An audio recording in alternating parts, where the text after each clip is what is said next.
course, when we first took them into the masjid, we tried to take them at times when, in the morning, when people weren't praying there. But of course, occasionally, some Saudis would come in and say, what are these guys doing here? Kuffar, najis, get them out of the masjid. We had to, hold on, it's okay. Of course, we had to inform the imam, listen, if these things happen, you gotta control your people here, Let them know that it is actually halal. It's not haram. In fact, Prophet Muhammad ﷺ did it. He met delegations in the masjid. Delegations of kuffar. They came in the masjid. He met with them. He even tied up one of the prisoners from the battle of, I think it was Uhud, tied him up in the masjid for 3 days and nights. So it was, but most people never heard about this. They don't know it. All we know is, innamal mushrikuna najis. This is it. So we had to clarify this point. Anyway, they would come in, take off their boots outside and come in, sit down, and we clarify for them, well, yes, you see, this is the mosque.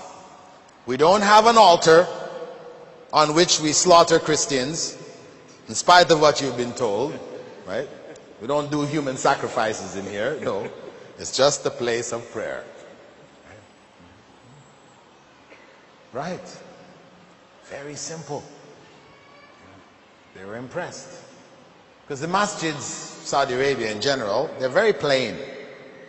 Very plain. And actually, though we tend to look at the fancy masjids with all the colors and carvings and calligraphy and all these different things as being something really beautiful,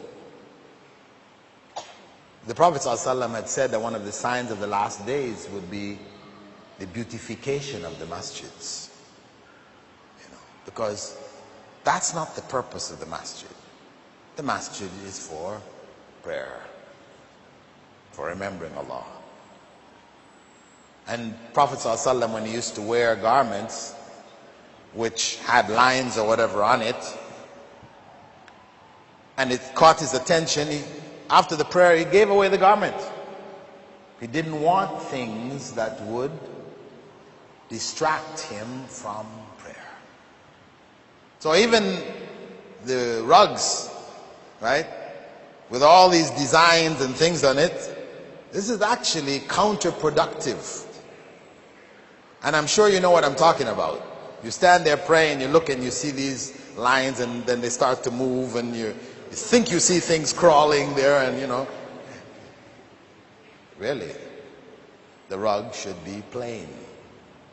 That is closer to the sunnah.